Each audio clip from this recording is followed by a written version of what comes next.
Hello guys, welcome back to my channel. Welcome to Finance Market. Welcome to another video.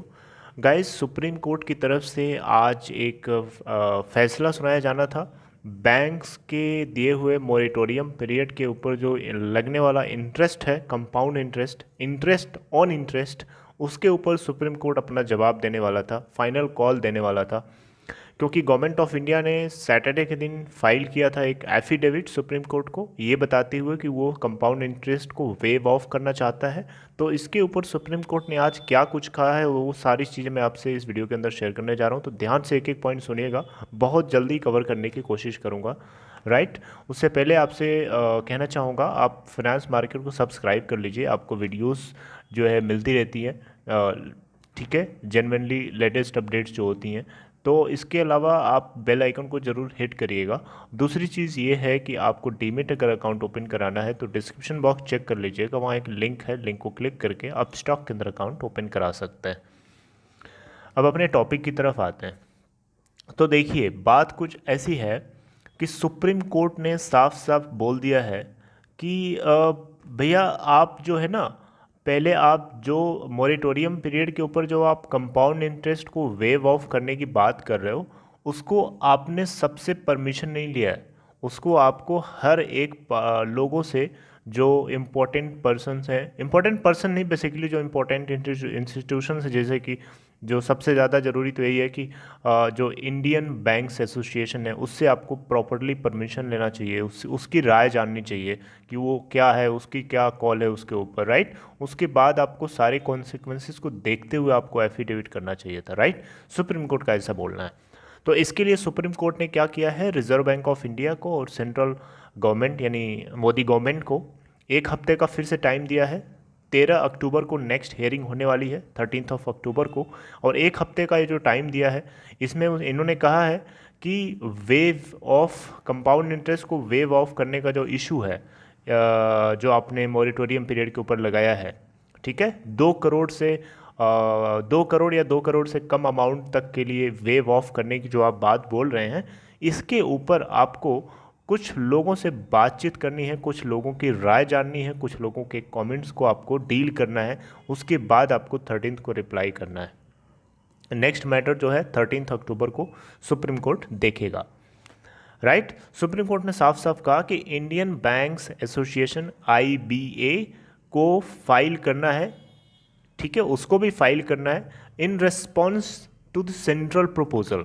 Centre का जो proposal आया है इसके response में IBA की क्या कॉल है, IBA क्या किस तरीके से इसको देखता है, ठीक है।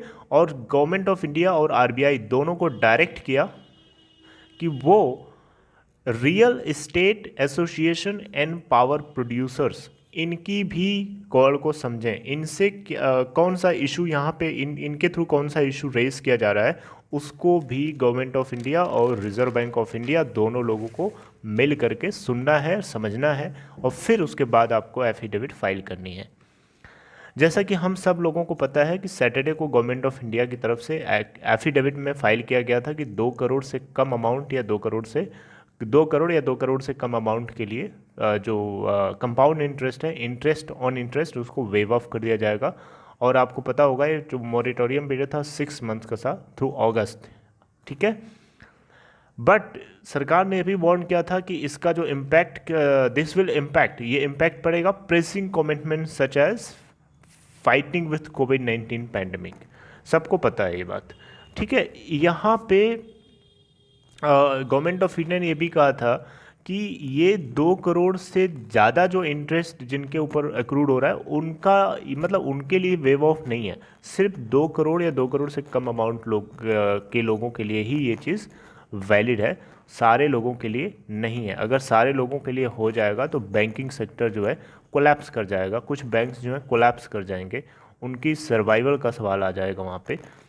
तो कि तब भी यहाँ पे गवर्नमेंट ऑफ इंडिया ने एक चीज़ क्लियर नहीं किया कि जो ये बर्डन आएगा, गवर्नमेंट ऑफ इंडिया ने कहा है कि वो खुद झेलना चाहती है, लेकिन क्या वो बैंकों को देना चाहती है ये बर्डन, या अपने ऊपर खुद लेना चाहती है, ये इन दो बातों में अभी क्लियर नहीं है। इसीलिए इंडियन बैंक्स एसोसिएशन की राय को भी जानने के लिए गवर्नमेंट ऑफ इंडिया ने उसको एफिडेविट फाइल करने के लिए बोला है, उस इशू के ऊपर जो प्रपोजल गवर्नमेंट ऑफ इंडिया ने एफिडेविट के जरिए सैटरडे को सुप्रीम कोर्ट को भेजा था।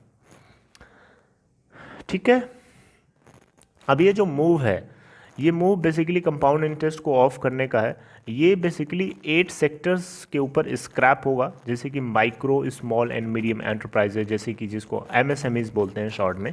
एजुकेशन लोन हो सकता है, उसके ऊपर चलेगा। हाउसिंग से रिलेटेड जो खर्चे हैं, कंज्यूमर ड्यूरेबल से रिलेटेड हैं, क्रेडिट कार्ड यूज़र्स हैं जो, उनसे रिलेटेड जो ड्यूज़ हैं, ऑटो लोन्स हैं, पर्सनल एंड प्रोफेशनल लोन्स अगर किसी ने ले रखा है, कंजम्पशन लोन्स हैं। ठीक है, अगर आप कुछ कंज्यूम कर रहे हैं उसके लिए लोन ले रखा है, तो इन सारी चीज़ों के ऊपर जो है आपने जो अमाउंट ड्यू कर रखा है उसके ऊपर ये चीज़ कंसिडरेबल है।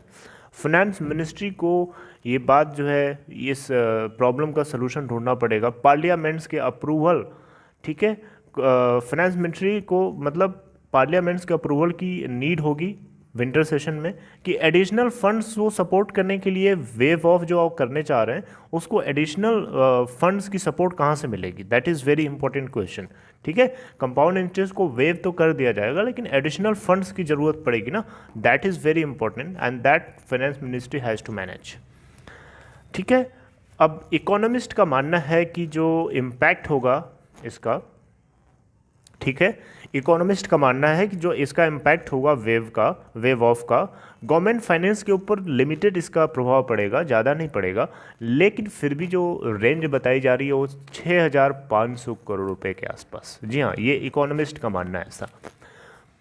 ठीक है, तो अब यहाँ पे एक चीज़ ये है निकल के आई थी कि क्रेडिट कार्ड जो यूज़र्स हैं, क्रेडिट कार्ड से रिलेटेड जो ड्यूज़ हैं, उनको ज़्यादा गेन हो सकता है अगर वेव ऑफ कर दिया जाए 2 करोड़ या 2 करोड़ से कम अमाउंट के लिए तो। ठीक है, इंटरेस्ट ऑन इंटरेस्ट को। तो इन सारी बातों को देखते हुए सुप्रीम कोर्ट ने साफ साफ बोल दिया कि भैया आप पहले एक बार और लोगों से कंसीडर करो, बैंकिंग जो बैंक का समूह है उससे एक बार कंसीडर करो IBA के जरिए। ठीक है, और जो रियल एस्टेट से जो इशू आ रहा है उसको आप कंसीडर करो, सारी बातों को कंसीडर करो, सबसे अप्रूवल ले करके आप मुझे फाइनल जजमेंट दो, ताकि बाद में किसी सेक्टर का कोई सेक्टर किसी तरीके से कोई इशू ना रेज कर सके। ठीक है, क्योंकि सुप्रीम कोर्ट सबको देखता है ना, ऐसा नहीं कि सिर्फ सेंट्रल गवर्नमेंट पर फोकस्ड होना चाहिए। ठीक है, आई होप कि इस बार का जो सुप्रीम कोर्ट में जो लॉयर्स हैं वो सही से एग्जीक्यूट कर रहे हैं प्रोसेस को, क्योंकि इससे पहले जो लॉयर थे गवर्नमेंट के मोस्टली पार्ट को वही डील करते थे, जिनका नाम पता नहीं कौन मिश्रा था,